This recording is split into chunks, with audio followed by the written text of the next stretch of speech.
Hello, and welcome to SignalCast from Texas Signal. I am not Joe Deshotel, but I am Jessica Montoya Coggins, and I'm joined today by David Leffler. I unfortunately am not Joe Deshotel either. So we have big shoes literally to fill. He's a tall man. He is. Yeah, so he broke quorum, I guess. So he has actually, he took a much needed break. So he will be back next week. But for now, the two of us are here to sort of break down a very crazy couple of days in Texas politics. As we all know now, the Texas Democrats broke quorum. They have at least over 50 of the members of the state legislature have left. They are currently in Washington, D.C. And I know, David, you've had a chance to talk with a couple. I've had a chance to talk with a couple. Just do you like off the, is there anything that like has really caught you by surprise with what's going on now? First of all, I can't believe it's just been a couple of days since all of this has happened, right? Yeah, right. It's only been 3 days since Texas Democrats broke quorum and flew up to Washington, D.C. And so during that time, and I know that you've been doing the same thing, which we'll get into later, but we at the Signal have just been trying to, as best we can, keep up with all of the representatives there, get a pulse on how they're doing, what this process has been like for them. Because right, you think about it's as simple as getting on a plane, but they're going there with the intention of being there for a month. They're leaving their families behind. It is, of course, a very stressful experience. So we had a chance to have some good conversations with a number of representatives. I specifically spoke with Aaron Zwiner out of, excuse me, just one second here. Aaron Zwiner out of District 45, and then Representative Alex Dominguez out of District 37. So Zwiner's district is just outside of Austin, just south of it. And then Representative Dominguez, he's down in the Rio Grande Valley. And so they have very different constituencies, but also, like many of the Texas Democrats, have one clear cut thing in common in this situation right now, which is to preserve democracy. And so, yeah, they had some really interesting anecdotes, just really, I think, trying to project, a confidence that this is, going to work, and that while they can ultimately not pass the For the People Act, they're there to put as much pressure and as much attention and as much urgency on this as possible. I very much echo your sentiments about not knowing what day it is. I am very glad that I have a smartwatch and it tells me the day and date, because I was just like, even today, I was like, is it Tuesday? Is it Saturday? What is What is it? What is it? But I know that, so specifically for Erin Zwiner, she is a parent. So we also know our colleague, Fern, spoke with John Busey. He and his wife, I think, took something like 23 hours to go to Washington. So this is a huge process. And I know that Representative Weiner sort of gave you a little bit of sense about what members were really sacrificing to do this. Right. Yeah, she flew up with her 3-year-old daughter, and I asked her about how she's doing and how she's feeling, and if I can work this technical aspect well enough, we can share a clip with her right now. Let's see. All right, so I believe we're sharing, so we're going to play this clip here right now. And so again, this is just I just said, how are you feeling? How are you doing? Just fill it in for me, and this is what she had to say. We all have a lot of different feelings right now. I think for me, the first and foremost one is anger. I'm angry that I have to be here. I'm angry that this is the step we had to take to protect the freedom to vote. Because it shouldn't take this. It shouldn't take over 50 of us sitting up and getting out of the state to protect the core underpinning of our democracy. The right to vote is sacred. So I think that's my strongest feeling. I want folks to know there's nothing easy about this. Every single member gave something up to leave. We have members that care for elderly relatives, or who need to be back in Texas earning an income. or who are split up from family members. Everyone gave something up to people, and none of us did that lightly. We did it because we believe we have a duty to defend the freedom to vote. I brought my toddler with me, 3. It was the thing that seemed like it would work the best for our family. Which I think says something, because keeping a toddler in a hotel room is not the easiest dynamic in the world. So what are your initial takeaways from that, Jessica? She really, I think, brought it into perspective of what is needed and the sacrifices that have been made. She's gotten a lot of national attention for the fact that she has brought her young toddler. There's actually a very cute Twitter, one of Senator Gillibrands' staff members, Alyssa Frank, posted on Twitter a photo of her with Representative Zweiner's toddler. They were watching Frozen while the room was. I'm happy to know Frozen is still relevant. Oh, yes, I guarantee, like, if we're going to get blowback about anything, it'll be about Frozen. But yes, so, but it's true that there's also members, this is not a full-time thing for most of them. A lot of them have outside professions. She mentioned folks who take care of elderly relatives. So, it wasn't like this was, and I think this is something that I was very angry, to see a lot of Texas Republicans, our Governor Greg Abbott, our Lieutenant Governor Dan Patrick, just sort of saying like, oh, look at these Democrats. They just took a chartered flight. They brought Miller Lite. This is like a vacation for them. And it most certainly isn't. If there's anything that I know from talking with the representatives I've chatted with, they are there working, and they're working 24/7. Right. And for those who are listening who may not know this, as Jessica pointed out, this is not any of their full-time vocation, because they get paid $7,200 a year, if I'm correct. I think that's right. And it's also, something that I think a lot of members have sort of anecdotally noted is, and I didn't actually know this until I moved back to Texas, this is only every other year that the Texas legislature meets for 140 days. Obviously now there's a special session. But yeah, this is not a full-time thing. And you have responsibilities and commitments outside of that. And I know also for Representative Zweiner, there were a lot of precautions that, she has to take. Obviously, her child is unvaccinated. So that played a big part. I know that's also, I think, why Representative Busey opted to drive from Texas up to DC, which is a pretty long trip. But so this, I think that she brought a really good oversight into what it really took to make this happen, and it's not something that I think that any of us should take lightly. Right, and as again you pointed out really well, is that this is trying to combat this narrative that is trying to be put forth by a lot of the Republican leadership that, they're just there on a jaunt. This is something fun. This is something easy. As she put it so well, shouldn't take this. It should not take this. And here we are. And as far as you were talking about meeting every 2 years, for the record, 140 straight days with Greg Abbott is that's a lot. That's a lot of days. It probably feels like more than that time frame. But in that regard, I know that you spoke to several representatives. I'd love to hear more about that and some of the things that you took away from those conversations. Sure. So I spoke with Ana Maria Ramos. She represents a North Dallas district. She was one of the members that flipped a district in 2018.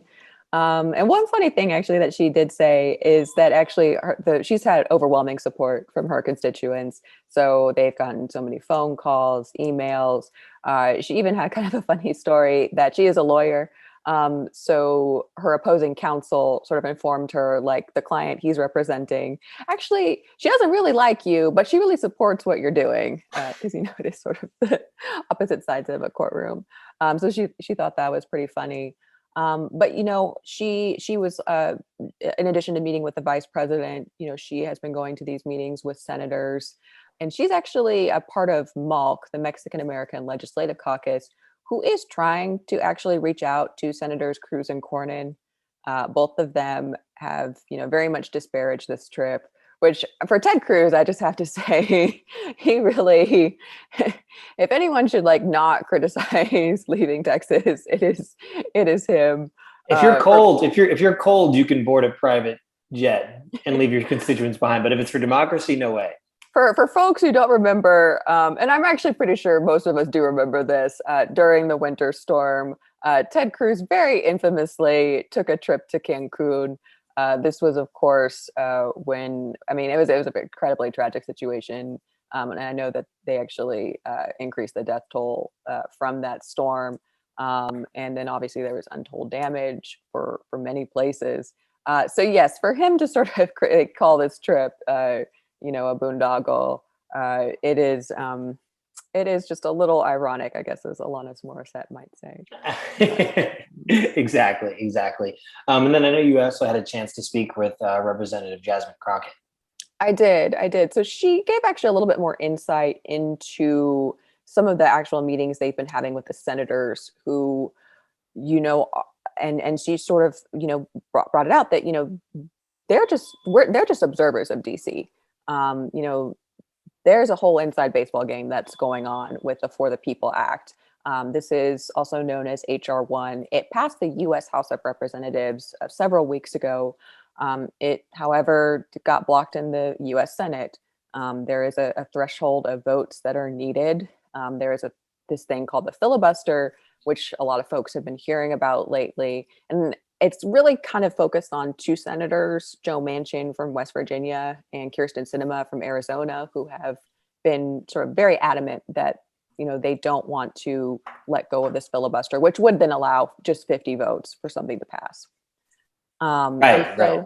And so Representative Crockett was in a meeting with Senator Booker, and even though that this filibuster has been a huge thing, it's not actually clear that even if that did not exist, that there would even be 50 votes for HR 1. And so I think Senator Booker's office is now working to try and make sure that Representative Crockett and her colleagues are actually going to get the meetings with, it looks like, about 5 holdouts. So in addition to the Manchin and Sinema that you always hear about, it sounds like there's probably 3 other U.S. senators that maybe might not be fully on board with this. And so Representative Crockett's point was basically we have to ensure that, forget the filibuster, not to say that that's not important, but we need to make sure that, all 50 U.S. senators understand what's happening here. And so that's, I think, her next goal. Right. And for anyone who needs a refresher, right, the reason why HR 1, the For the People Act, is so central to all of this is that the number of voting rights expansions that it would contain, including same-day voter registration, online voter registration, ending partisan gerrymandering, which is obviously a huge thing across the country, but especially in Texas. It would put much harsher campaign finance rules in place to ensure that, to help balance out the power that has become so uneven in terms of the money in politics. And by doing that, that would, as federal law would do, it would supersede, essentially everything that Republicans are trying to do here in Texas. So this is why they're in DC. They're trying to create as much attention and as much political will to get this bill passed in the Senate, because again, it would essentially wipe out what Greg Abbott and Texas Republicans are trying to do. And, these Texas Republicans, they have a message about this bill. They claim it is about election integrity. They keep referencing voter ID laws. Governor Abbott actually has the gall to say this expands voting in Texas. And that is just flat out false. They didn't even really know what was in this voter suppression bill when they were trying to pass it the first time. It sort of came out afterwards, we don't know how it got in there that Sunday early voting would start at 1 p.m., thereby eliminating souls to the polls. Oh, we didn't know about this little clause here overturning an election, even though several of us were at the insurrection at the U.S. Capitol. So this is, and to the online voter registration, I mean, it is actually, I think, really insane that Texas, you cannot register to vote online in Texas. You can get a permit for your gun, but you cannot register to vote in Texas. Right. And they're also seeking to vastly roll back vote by mail as an intentional effort after 2020. And behind all of this, right, is the fact that this is not about election security. That's a continued talking point that's being pushed out there by Greg Abbott and other Republicans. This is about trying to propagate and propel the big lie that has been pushed by Donald Trump and so many Republicans across the country, that the election was taken from them. Which, as we know, as every credible expert has talked about, there's been no signs of fraud whatsoever. And so we just always have to make sure that we keep that in context, that all of these efforts revolve around that false narrative that we just have to continue to address constantly and ensure that those who may not be as plugged in with politics are aware that this is going to be a continued rallying cry from Republicans, and we have to be able to be prepared to talk about it in a clear-cut way. Mm-hmm. And at the end of the day, Donald Trump won Texas. It was by a smaller margin than any Republican president in years, but he won Texas, and Republicans retained control of the House. I've always been curious, like they keep claiming about this massive voter fraud, and then I'm like, well, did it impact your race then? Like if it did. I know that you also had a chance to talk with another member, and they spoke about their conversation with Vice President Harris. Obviously, the White House gave President Biden gave a large speech about voting rights. Some people felt it didn't quite go far enough. So what did your members say about the view from 1600 Pennsylvania? Right. So yeah, that was Representative Alex Dominguez, who is from down in the Valley, and yeah, he talked about getting a chance to speak with Vice President Harris, and this was a closed door meeting, there are no cameras, and he talked about how good it felt that she gave them an ovation. She clapped for them and they're taking this risk and then putting forth this effort.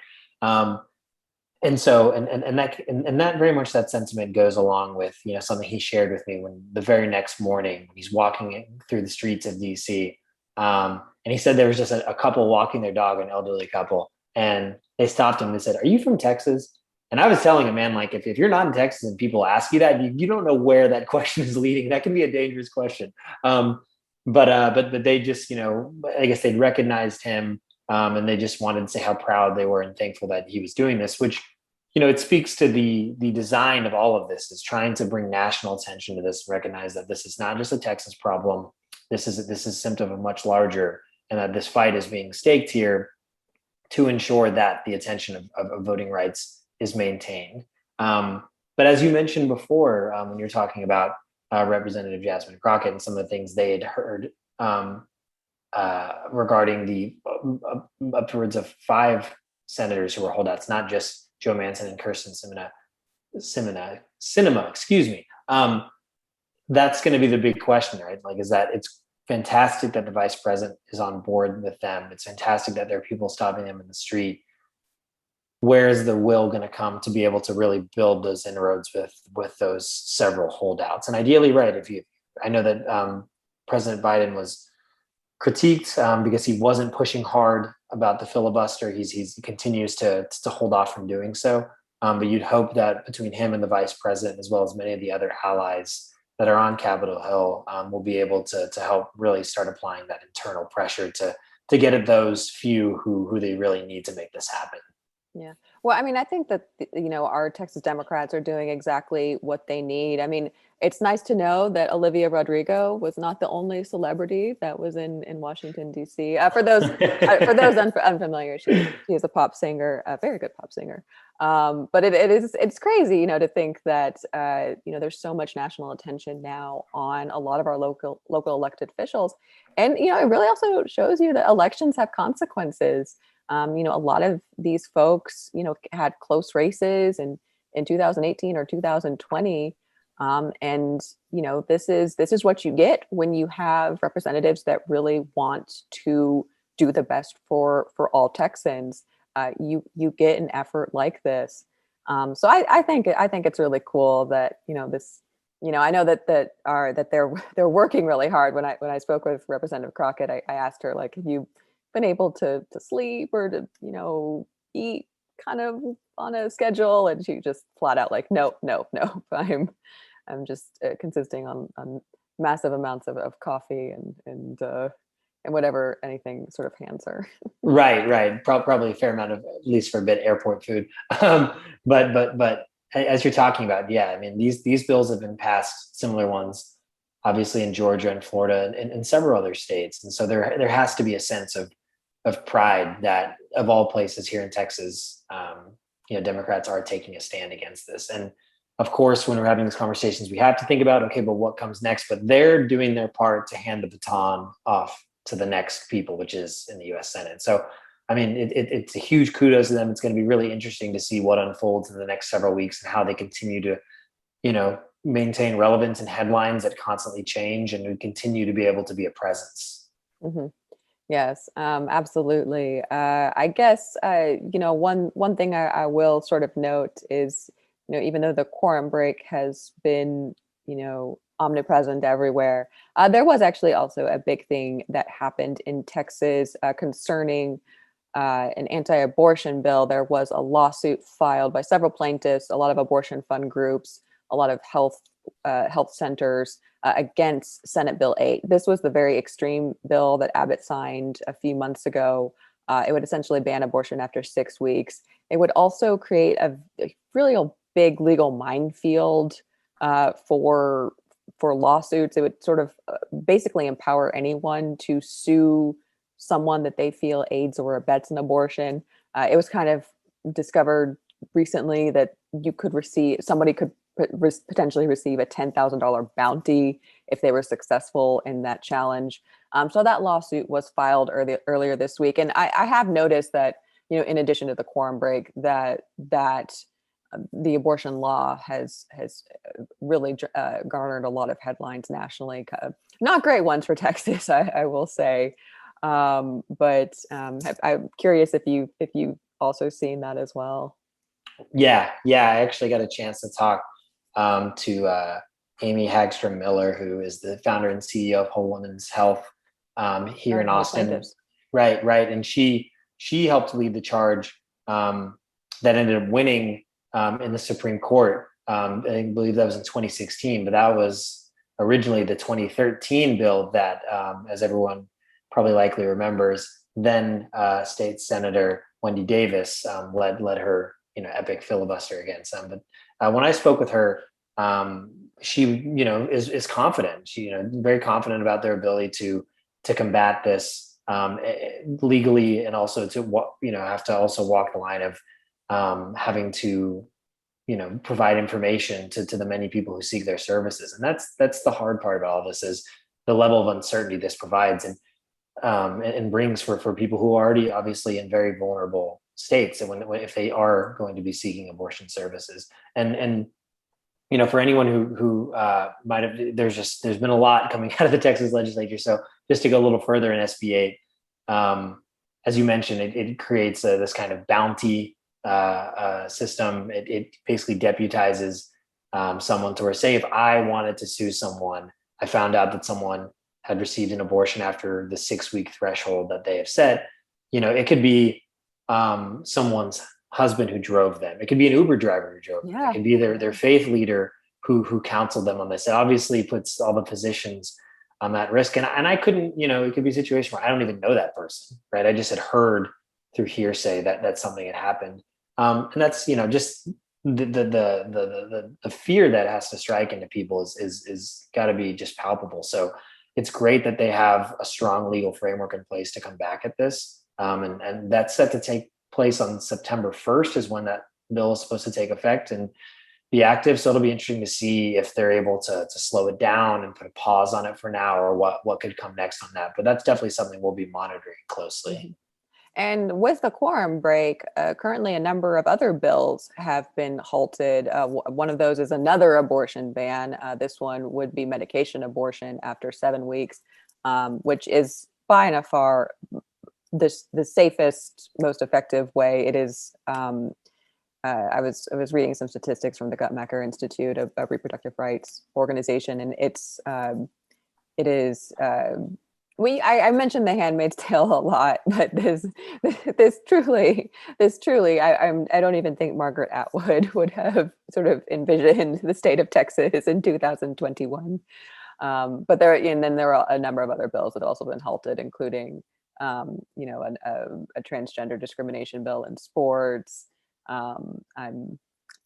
I am so fried. I am trying to think of all the other. There's cash bail. So yes. while many cities, like including Austin, have been passing local ordinances or trying to work through ending cash bail because that can that disproportionately impacts communities of color and low income people, where they'll sit for weeks and if not months in a jail cell before actually being convicted of anything. And so those cities have been working to end that system. And now, if you look at the way the bill was written, I think the description of it is to keep suspected people who could be dangerous to communities behind bars. That's paraphrasing, but I mean, that says it all. Suspected, and yet they're trying to ensure that those people are going to be kept. So that's another bill that this quorum break is prevented from going forward.